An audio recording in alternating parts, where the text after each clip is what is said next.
Welcome back to Main Character with Yasmin. I'm your host, Mommy. And so I just want to transform you for a second. I want to take you away from wherever you are. I want to time warp you, time wrap you, times table you into a place where we call Earth. Okay? I want you to close your eyes. Close it with me. Once again, especially if you're driving, close your eyes. Focus so intensely, relax your muscles, unclench that jaw, unclench that chakra, unclench that popping puss. And in the background, you're going to hear a slight melody, a slight song. Is that Halsey? Yes, Closer by the Chainsmokers, and Halsey is playing from your roommate back in Boulder. We are never, ever getting older, and you have a black choker on. The room stinks of the cheapest vodka that you could find at the $1 store across the hall. And then there's my friend. Oh God, there's my friend in black booties and a random glitter eyeshadow that she has going on. And that, my friend, is what I call hell on earth. That is Lucifer's cave. That is Satan's den. That is a frat house. I don't know why I started off with that. That actually has nothing to do with the episode. But today we're going to be talking about plastic surgery. Hell on earth, Lucifer's cave. We're actually going to be talking about cosmetic surgery today. That had nothing to do with the transition of the episode, or that literally has nothing to do with the episode at all. Anyways, I'm transforming that. Okay, so this has been on my mind for a while, and that is plastic surgery, cosmetic surgery, aesthetic modifications, alterations. And just to be clear, just from the get-go, plastic surgery is not the same as cosmetic. Plastic surgery is someone burnt themselves, or it is a medical procedure that you need to have for your life. It's not like this is life-altering, right? Cosmetic surgery is more, it's your, boob job, your BBL, liposuction, anything that you can live without. It's not live or die, but it's something that you have chosen to do. An aesthetic, obviously, that's Botox, fillers. There's so many different other what else do people get other than Botox and fillers? Oh, like a buccal fat removal, but I think that's surgery. Anyways, so for the last couple of years, I want to say since the pandemic, I can confidently say 7 out of 10 people that I know, whether it be friends, family, people I've met once, family friends, like just anyone that I have met have gotten something done. And I just to be clear, myself included, I am a part of that 7. And it's not even just the people who get it done. It's the amount of TikTok trends. I've seen articles about celebs going under the knife. There are plastic surgeons who are now content creators talking about which celebrity did this? Did she actually get a nose job? That is what you call a buccal fat removal. This BBL, blah, blah, blah, and so on and so forth. And the latest annual statistics from the American Society of Plastic Surgery said nearly $16.7 billion, not million, $1 billion was spent on cosmetic procedures in the U.S. in 2020. And I think obviously the reason 2020 is because we're away. We are isolating. We are not around other people. We kind of have that time to relax and heal and like make that decision. And, surgery is a very big thing. It's not something that, it's not like filler or Botox or not even that. Like, it's not just you go one day to get like a facial done and then you're red a little bit and the next day, like you're fine. Surgery is, it's intense. There are risks to that. There's bruising, there's swelling, there's bleeding, there's complications, you need help. Also, let's talk about accessibility. It's really fucking expensive. And that 16.7 billion, honey, I was a part of that. I was a part of that 16.7 billion in 2020. But this episode isn't going to be like, did you know the most popular surgery is liposuction? Or wait, did you know that cosmetic surgery had a rise of almost like 50% just last year? Like, I'm not going to just, did you know? Sorry, sir, did you know that? No. I genuinely just want to bring up the culture of aesthetic surgery and the double-edged sword that is beauty the beauty standard.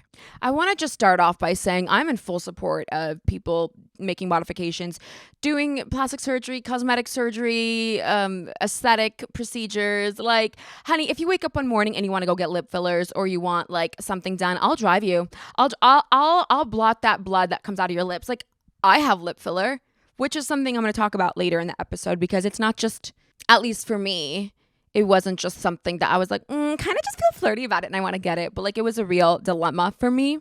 But like, I'm full support of that. You want a boob job and you do the adequate research and you know your intentions for it, honey, I'll drive you. If you start bleeding, I'll wipe the gunk off. I'll do it for you. Anything you need, I'll walk you to the bathroom. I'll give you your antibiotics every 6 hours. I will do that for you. I'm very pro cosmetic procedures, to be clear. But at the same time, I want to critique it as well. I want to bring up the concept of, is there a limit? When will we be able to just feel like we're enough? Why do we as a society constantly feel like we have to do this to keep up with the beauty standard, because it is ever changing? And at some point, when do we say like, we are beautiful enough, we don't need to change anything about ourselves? Why can't we be content with how we look? It's just constant. It's a slippery slope. Like, we just want more and more and more. And I have that dilemma and problem all the time, because cosmetic surgery in aesthetics is it's so fascinating to me, and it's so complex because you have so many things going with it, right? You have social media, you have TikToks, you have celebrities, you have also like the Eurocentric beauty standard. Do you know, like, it's not just everyone's like, oh, I'm just gonna do this and that, but like, the people who are leading a lot of the beauty trends and the beauty standards are white women, white men. It's also not just women that are affected by this beauty standard or affected by the rise of cosmetic surgery. It's men as well. In 2020, men were the highest numbers of surgeries for a blepharoplasty, which I'll also get into later in the episode, which is a surgery of your eyelids and the droopiness of your eyes to make you look more awake. It's just so interesting to me because especially living in LA, man, everyone gets something done. And that's no shade. That is no, honey, I get something done. I'm going to talk about my surgeries. I'm pro cosmetic surgeries. I'm pro aesthetics. I'm pro doing whatever the hell you want to do with your body. It is your body. At the end of the day, you can make whatever decision you want. And also, it's no one's fucking business. Business, responsibility, celebrities, another topic I'm going to talk about on this episode. Beauty, like I said, is a double-edged sword.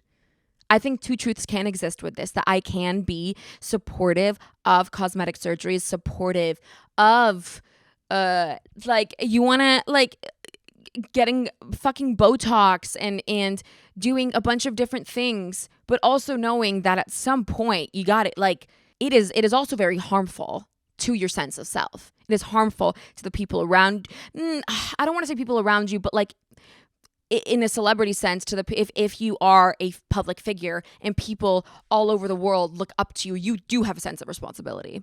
So let's get into it.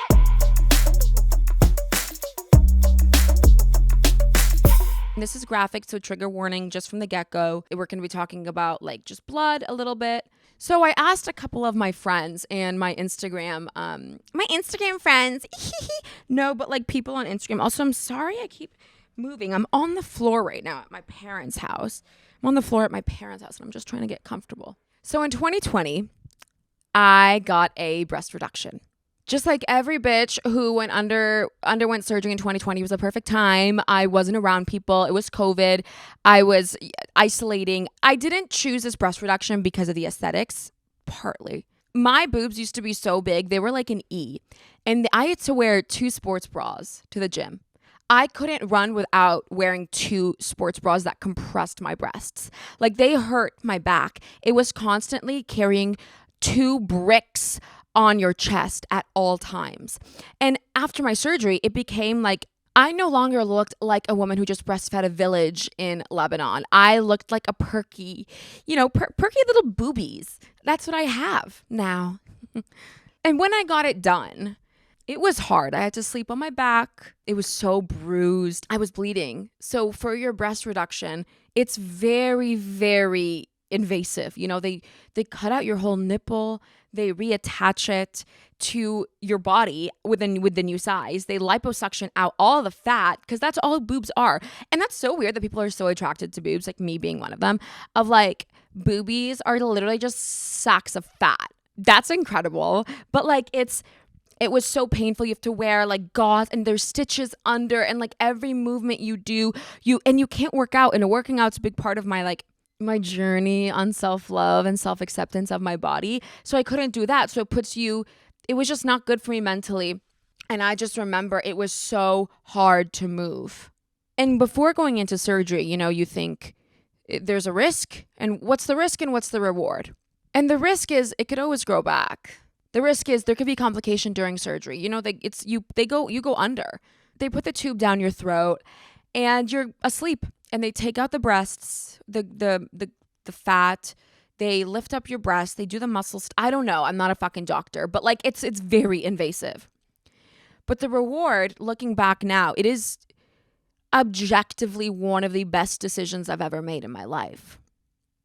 Because I feel more confident now. My back hurts less. I don't have to wear 2 sports bras at the gym. I only need to wear 1.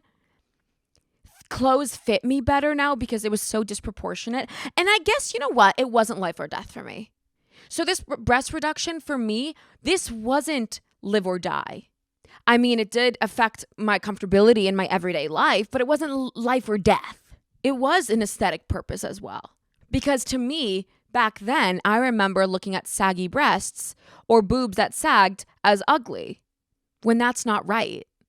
That was my own perception of how I viewed myself. Because someone else can have that, and I would say, rock that, honey. Do what you got to do. Someone else who has bigger breasts, do what you got to do. I love that for you. You feel confident. That's literally all that matters in life, about anything. But for me, I didn't like it. There was shame. But I genuinely, it has changed my life because I view myself better now. And I think going forward, a big question is the intention of, did I feel beautiful before? And do I feel beautiful now? Like, if you think this surgery or this procedure is going to make you feel beautiful, I think hold on for a sec. I think that's a point where you take a beat and you say, let me reflect on how I view myself first before I make this surgery. And I'm not saying this isn't really to do with Botox or filler, and I'll get to Botox and filler after, but like this is for surgeries like BBLs, which by the way is the most dangerous surgery. And I know like a lot of celebrities that we know of, like people who say they've never underwent anything, but like we all know you have, which once again I'll get into later in the episode, but like BBL is very dangerous surgery, or liposuction, buccal fat removal, blepharoplasty, the list goes on, a tummy tuck, the list goes on, or getting your ears pinned back, or veneers even. It's genuinely just altering your appearance to fit the beauty standard. I implore you to really think about, how did I view myself before my surgery and how do I view myself now? And if you're thinking about getting those surgeries, how do I view myself today without that? And if you say, I feel beautiful now and this will just enhance whatever I have, do what you got to do. I support that 100%. That's how I felt about my breast reduction. It's all about intention. Because if you're thinking that a surgery is going to change the way you look at yourself, and a surgery and getting something done to alter your appearance is going to make you love yourself, I really don't think it will. Because it's all about basing your self-worth and your attractiveness on what other people think of you. It all comes within first. It all stems with, how do I feel about myself? And I'm not a therapist. I'm not a psychologist. I'm not a researcher or an analyst about plastic surgery or cosmetic surgery and aesthetics. I'm not at all. I'm not qualified whatsoever. But I am someone who has gotten it done for more than just the breast reduction, which I'll get into. So I feel I have a lot of thoughts about this, and I talked about it with my therapist. So my next point is social media. Social media, society, culture and society, social media. I fucking hate it when I always start off a conversation with, so in society. Shut up, Yaz. Shut up, yeah. Shut the fuck up, Yaz. Okay.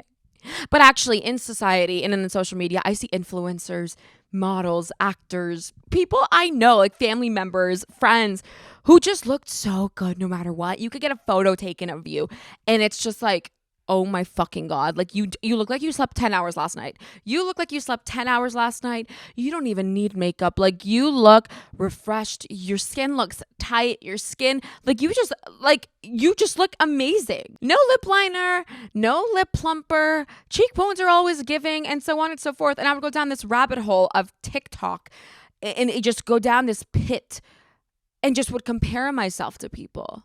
And it's like an example I'm going to give is I compare myself a lot to Kylie Jenner.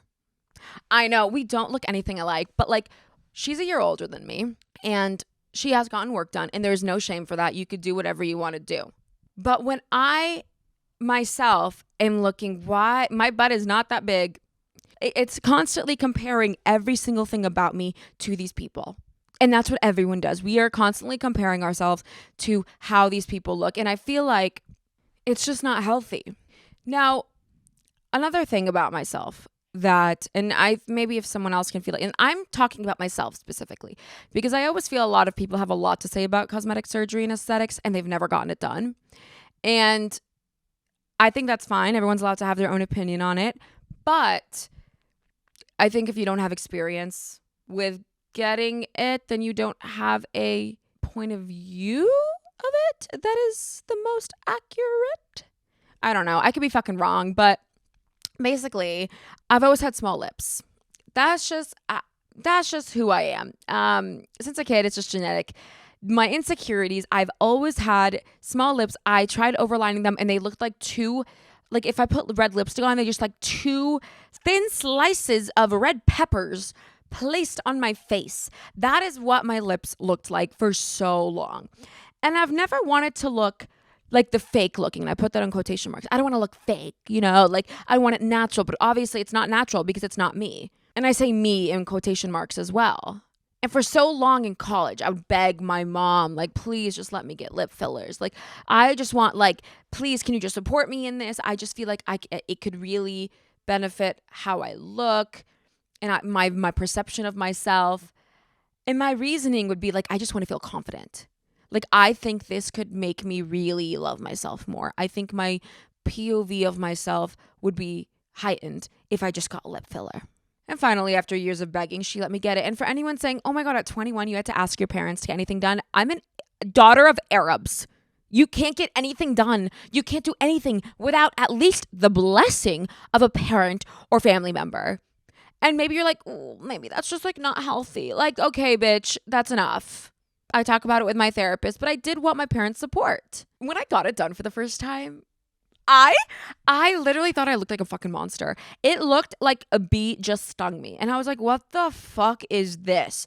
Why did I spend $600 for a syringe? By the way, accessibility for cosmetic procedures and all of that, that's a different topic that's a different conversation because it is not right. And it's like, I looked so bad. And then but with anyone doing lip fillers, the first time is never the best time. You have to build it. You have to keep going and going a couple times for you to get the lips that you want to get. I'll explain what I said to my doctor the first time I got it in a second. But then a couple months later, I went back and got another syringe. And then 2 times turned to 4, and then 4 times blah, blah, blah, and so on and so forth. And it's 2023 right now. And I've been getting my lips done for a couple years. And to be honest, I think it's one of the best things I've also ever done. Getting my lips done has changed the way I looked at myself so much. It's not that I didn't love myself before. I didn't think I was beautiful. Like, I was attractive before. But this, like, enhanced what I had. Like, it has made me feel so much more confident about the way I look, about the way I feel about myself. And that's the whole point of surgery, right? Because I'm not doing it because everyone else is doing it. But it would be a lie if I said that I didn't have... It was whether it's subconsciously in the back of my mind, if that wasn't also on my mind. But now I'm wondering, after all that time, if I'm putting $600 per syringe every few months just to get my lips a little plumped, like, does that make me feel good? Because it does, but am I erasing my individuality? Because my parents both have small lips. My grandparents both have small lips. Although I have my Siti, she is incredible. She looks like Donatella Versace. Like, she literally is so incredible. So I kind of take after her. But like, blonde hair, everything Arab, like green eyes. She's incredible. Like, she's my Donatella. So I kind of feel like, well, if she can do it, then so can I, right? I want to touch on, though, what I said to my doctor the first time. And where you think we're going all over the place, but no, we're not. Like, this is one thing after the other, my experiences with my lips, and then the next thing. And I'm not going to keep talking about what I think other people do or other people. I'm just going to tell you my experience, my lived experience. If you can relate to that, incredible. And I feel like a lot of people will. And if you don't, I hope this is entertaining. When I went to the doctor for the first time to show my lips, to get my lips done, I brought a photo of Hailey Bieber, showed it to my doctor and said, I want to look like her.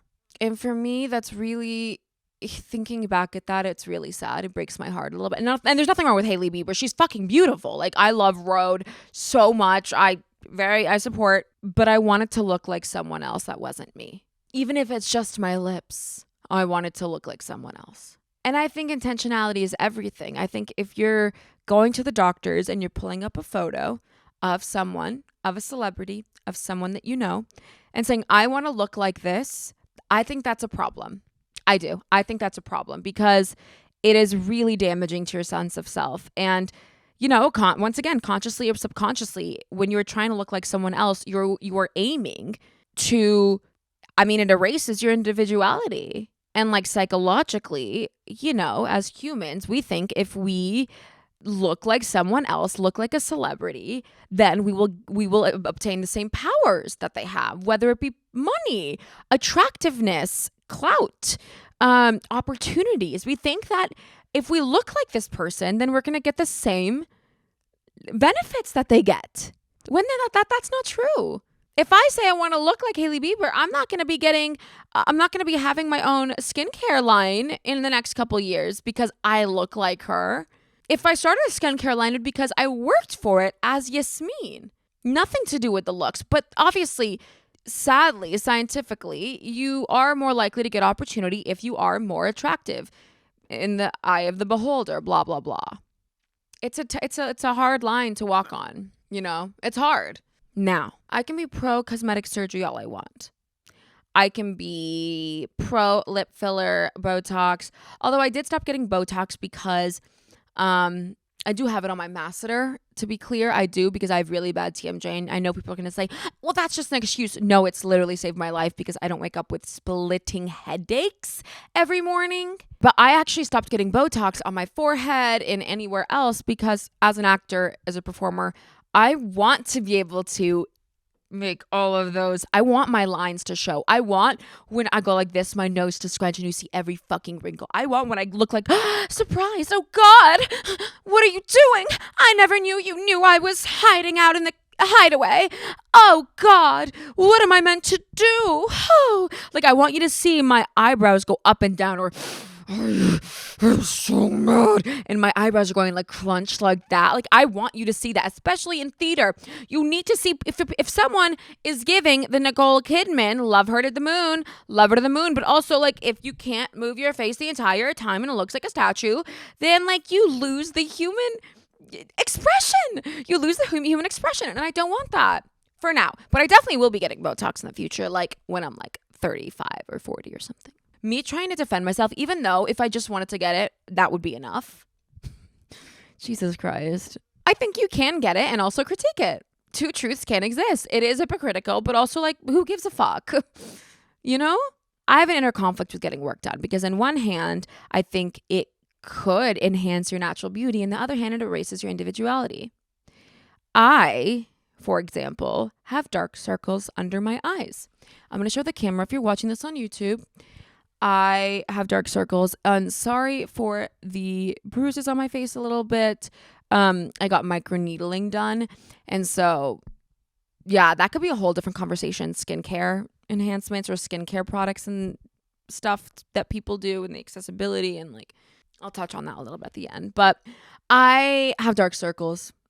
It is, other than the way I look. That is so sad. That is so sad. Okay, I need to talk to my therapist about that. But like, I have dark circles under my eyes and I look fucking exhausted all the time. I look like I haven't slept a wink in a year. Someone in high school literally said to me, I'm not going to say her fucking name. I won't name names, but girl, I remember you. This was in choir class. I remember so much.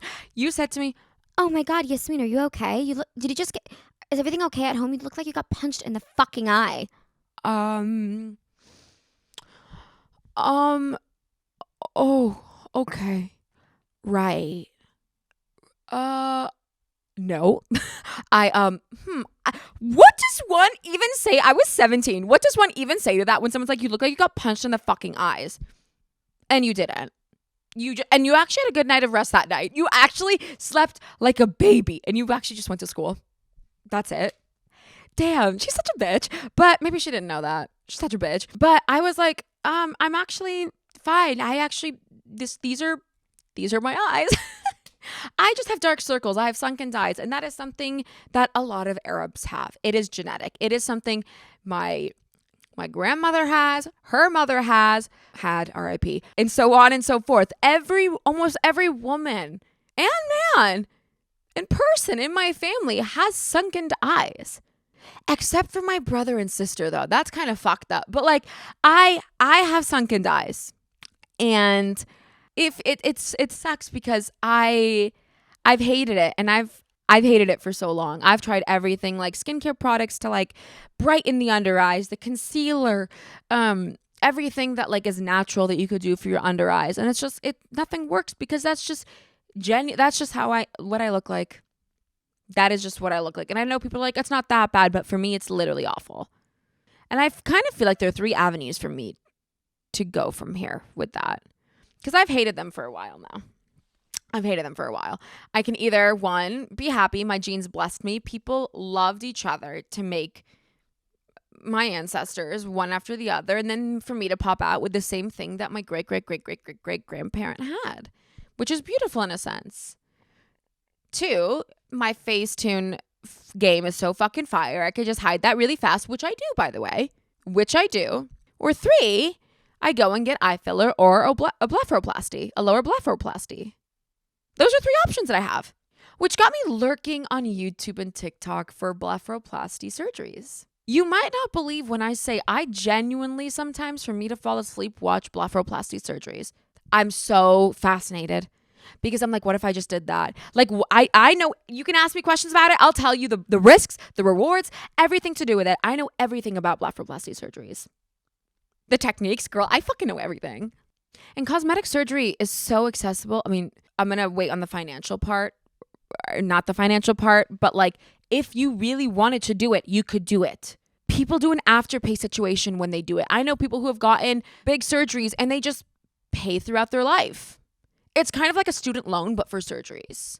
And I would talk about it with my friends all the time. Like, I really want to get this done. I talk about it with my partner. Like, I talk about it with my parents. Like, I want to fix my under eyes. I look tired all the time. And everyone's like, oh no, you're beautiful, but this is natural. You look good without it. And genuinely, that's amazing. I think when people ask that, that's the right thing to say. But at the end of the day, it genuinely doesn't matter what you have to say about it.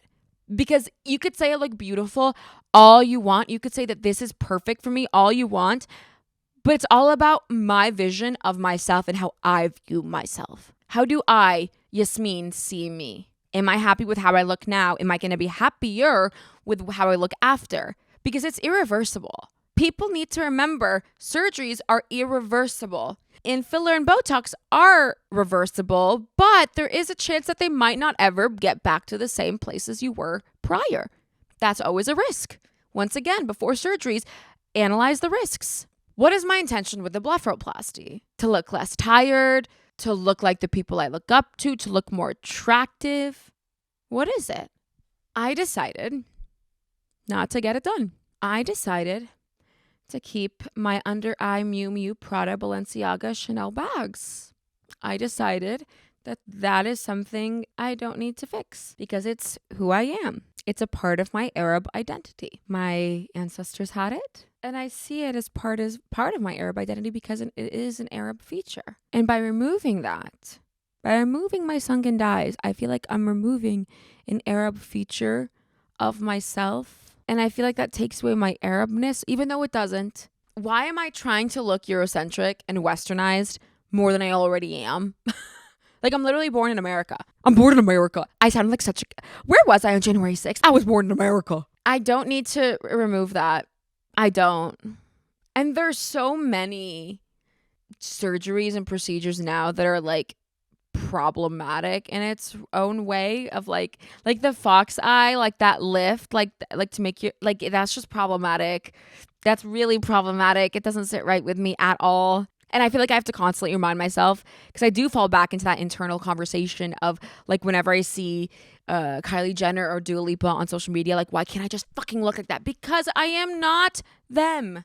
I am not a white woman like that. Or I'll be like, I'm not. I'm a Lebanese woman through and through. Parents, both of them. I said both. I'm both of them. I'm the daughter of both of our parents. I'm just a baby. I don't know anything about it except I want my lips done. This episode's so crazy. Okay.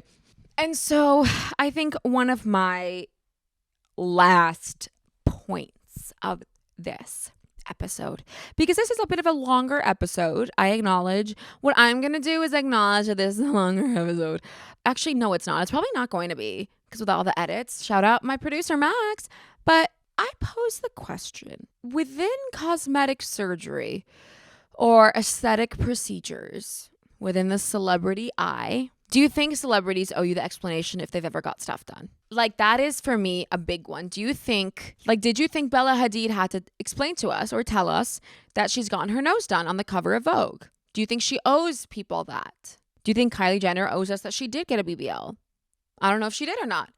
Because like on TikTok, you see all these plastic surgeons or like who literally make so much money, not only on doing plastic surgery in their practice, but also like exposing celebrities of, she actually got her nose done here. Well, did you actually know that she got her buccal fat removal? This girl definitely got liposuction during the pandemic, blah, blah, blah. Also, blah, blah, blah, blah. Like, do you think that is anyone's business? On one side, no, they don't owe us that information. Celebrities in general, or anyone, people do not owe anyone explanations on what you do with your body. It is your body, your choice till the cows come home. Also, speaking of that, I never understood the meaning of till the cows come home. What does that mean? Like, I know it's a saying of like forever and to like go on and so forth, but like, hold on, I'm gonna look that up. Wait, I don't get it. I don't get what the cows come home means. Oh, okay. So till the cows come home, it's a phrase emphasizing that it will have no effect even if they do it for a long time. Oh, so like it's just over and over. But basically, long story short, do you feel like they owe us that? Because we could say that people don't owe us anything. I don't think anyone owes us anything, no matter what you've done. But at the same time, when you are in the public eye and you have millions of people in the world looking up to you, and you have young fans who are basing their level and sense of beauty and attractiveness is on you, is there a responsibility to acknowledge what you've done? I think, and I'm still struggling with this because I don't have an explanation. I don't have one side, but I do think people in the public eye, celebrities, do have a responsibility to be transparent with that you didn't just wake up looking like the tightest, like most beautiful, perfect person. You didn't. If you have gotten that done, if you have gotten work done anyways. But also at the same time, celebrities and people in the public eye are humans and they don't owe anyone anything. I don't think you should lie about it. That's one thing I don't think you should do. Like if someone like got a nose job, like for example, me, if someone asked me, did you get a nose job? I just won't answer. I'm not going to lie and say I didn't, but I'm not going to say I did. So that's up to your interpretation. And that's PR 101. Yeah. Anyways, long story short is at the end of the day, do whatever you want. Cosmetic surgery, it's in procedures, I think intentionality is everything. Intention, how you view yourself, how you love yourself, what your sense of self is. I think really look at what your intentions are with this modification. What am I getting out of this? What is my view of myself now, before? And do research. I think at the end of the day, trends of plastic surgery and trends of what's in and what's not, it's going to be ever changing. But the one thing that doesn't change is who you are and what you look like as yourself. Just remain who you are despite all of this. Because plastic surgery is big. Cosmetic surgery is big. People, I think if you're trying to look like someone else or running away from what you look like, I really think you should take a look in the mirror and really ask yourself why. because no matter what, if you decide to get surgery or Botox, fillers, anything you want, or if you decide not to and you just never ever touch yourself ever, I just want you to look in the mirror and say, you're enough. Period, point blank, that you are enough. I feel like that's a constant theme. It's a main character theme, is to feel like you're enough. Anyways, my camera died. That's that. This is a long fucking episode. I feel like I missed so many things, but you can only do so much with a microphone. Anyways, I will see you next week. I'm sending you love. I'm sending you light. I'm sending you good vibrations. I'm sending you good vibrators. And that's that. I'll see you next week. I'll be back. It's spooky season. Make sure to like, subscribe, download all future Main Character with Yasmin episodes, and major thank you to our incredible editor and producer, Max Shepardson. I'll see you next week. Bye.